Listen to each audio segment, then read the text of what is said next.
Hey everybody, this is my 20-gallon open-topped office tank, and today we're just going to do a little update on it. I did a big water change, a little bit of basic maintenance on it yesterday, and so today we're just going to have a little chat about it. We haven't looked at this tank in a little while. So one of the things I want to talk about is my German blue ram here. This is a fairly new fish to this tank. I have a history of trying to keep these fish and being very unsuccessful at it. One of the things that I've always tried to find out is, are these fish as sensitive to nitrate as a lot of people claim they are? I've had mixed results as far as other people telling me their experiences with them. I've had some people say they're as hardy as can be, they keep them in any old kind of water. And then I have other people say they're really sensitive, they got to be in the right temperature, and you got to keep the nitrate below 10 parts per million, and so on and so forth. So I've never really known exactly where to stand on these. The owner of the fish store basically said they're not any kind of special fish. As long as you treat them decent and you don't keep them in, terrible conditions, they'll be fine. They're not particularly sensitive to nitrate or anything else. So he actually gave me the fish for free, for the purposes of let's find out how this fish does. Now, I'm not going to abuse it. I'm not going to deliberately put it into a situation where it's in high nitrate concentrations, but it is going to get treated like any other fish, and it's going to be kept in one of my tanks, and, my tanks are, shall we say, lived in. I don't worry too much about the nitrate concentrations getting, up into the red and all that. So I'm not going to do anything special for the sake of this fish, in other words. We're just going to put it in this tank. I'm going to maintain this tank as normal, and we're going to see how things go. One of the issues that I'm starting to run into is this tank seems to have broken out in platies. I have so many redwag platies in this tank now, and I've also got an infestation of guppies. So I've scooped a bunch of them out of here. I even scooped a bunch of the redwag platies out of my tank in the basement. I ran into someone last time I was at the fish store, and we got to chatting. They were setting up a tank for their daughter, I believe, or for some young child, and we're looking for something like platies or guppies or what have you. And I feel a little guilty because I think I lost the fish store a sale. But what I wound up doing was making a day trip down into Baltimore City, and I dropped off a bunch of platies and guppies. I even dropped off a couple of pregnant adult female guppies, and I gave them some plants and some floating water Sprite and stuff like that, a little starter kit. Got them started with a bunch of live bears, and the live bears came out of this tank. All of the guppies anyway. The platies I took out of my quarantine tank in the basement. I got a tank down there that had about 50 little baby platies in it. So some of them went in my 125, and a whole net full of them went to this new viewer. Hopefully they're a new viewer. But anyway, they got all them, and then I've still got all of these guppies in here, and the result is this tank is actually becoming fairly heartily stocked, even though it's little fish. It's a bunch of little fish. So yesterday I did a pretty big water change. The water level was already fairly low. It had dropped about 2 inches from full. So I didn't top it off before I did the water change. I simply drained, 2 or 3 gallons of water out of it. I took the tank down below the halfway mark with water, and then I topped it off and filled it back off. And just before I started shooting this video, I tested the nitrate to find out what it looks like after the water change, and that's what it looks like after the water change. I was a little surprised to see that. I was not expecting that red. I was expecting well into the orange. I was expecting getting close to the red. Again, all my tanks are fairly well lived in. They're fairly nutrient rich. But after a water change that size, to still have that much redness on that nitrate test, that's kind of surprising.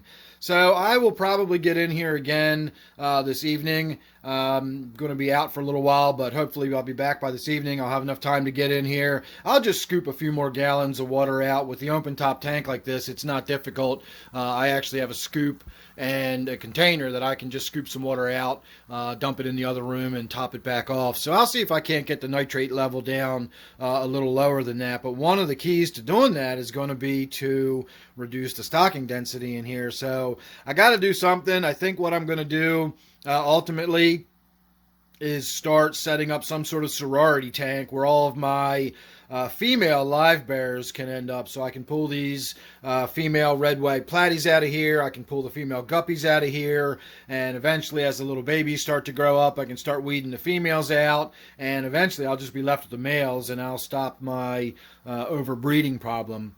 So the other thing I wanted to talk about is, first of all, one of my cuttings that I made for my temple plant here actually has developed some roots, and you can see a little bit of new growth right there. So this has new roots developing, and these roots actually feel like they've gotten caught down inside the impeller there, so we'll have to work on getting that out once I'm done shooting this video, because I don't want to leave them in there. They might bind my filter up.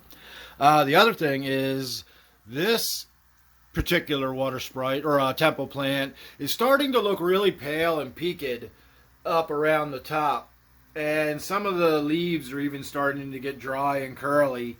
I can already hear my filter starting to make noise, so those roots are definitely interfering with that impeller.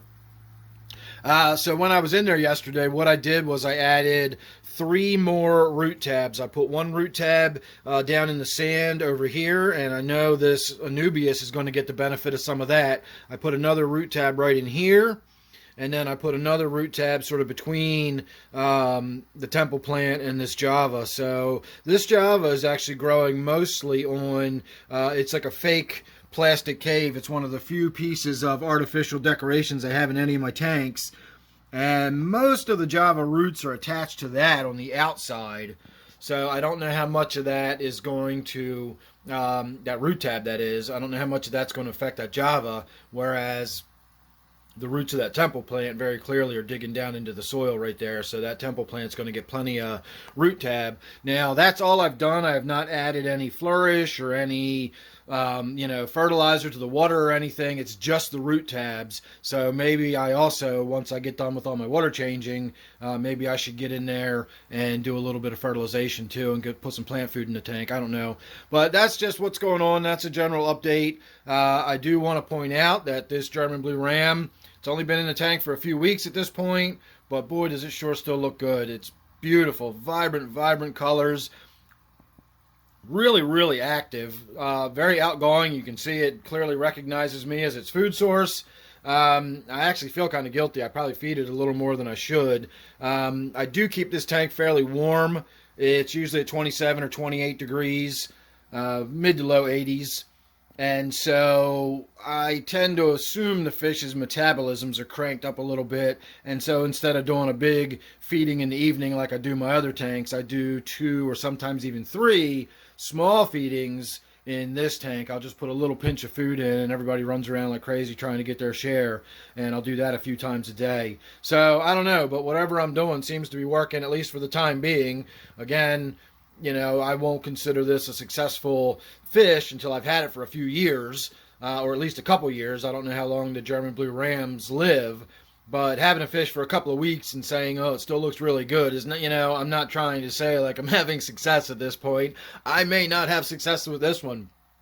Getting back to that, I will wrap it up by saying the reason I was given this one to just try sort of as an experiment was because every other time I've done this, there's always been some other mitigating circumstance that could have been what the problem was. In fact, the last one of these I got from the same shop. The day I brought it home, it had little red sort of lesions on it that never went away, and they got bigger and worse and so on, and eventually after about 6 months the fish died. So was it because I was keeping it in 40 parts per million nitrate, or was it because it had something wrong with it the day I brought it home? And I don't know. So I had that conversation with the owner of the pet shop, and he agreed that that's not really a valid test under those circumstances, and so he took a little more time this time, and we got a fish out of the tank that looks really good. We were both satisfied that this is a nice healthy specimen. And so now we're going to see if it just sort of fades away and doesn't do well. You know, it may be time for me to finally accept that these fish really do suffer when they're in a tank that's got lots of organics in it.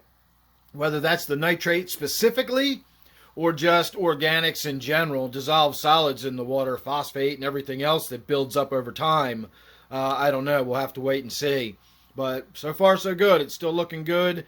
And we're going to keep on, you know, again, just treating this tank like it's any other tank. I'm not going to do anything super special.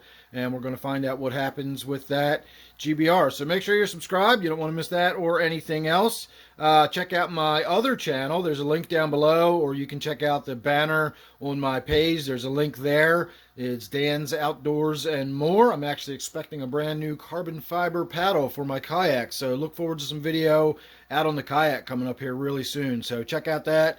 Make sure you're subscribed here. Thanks for watching this one. I'll see you real soon in the next one.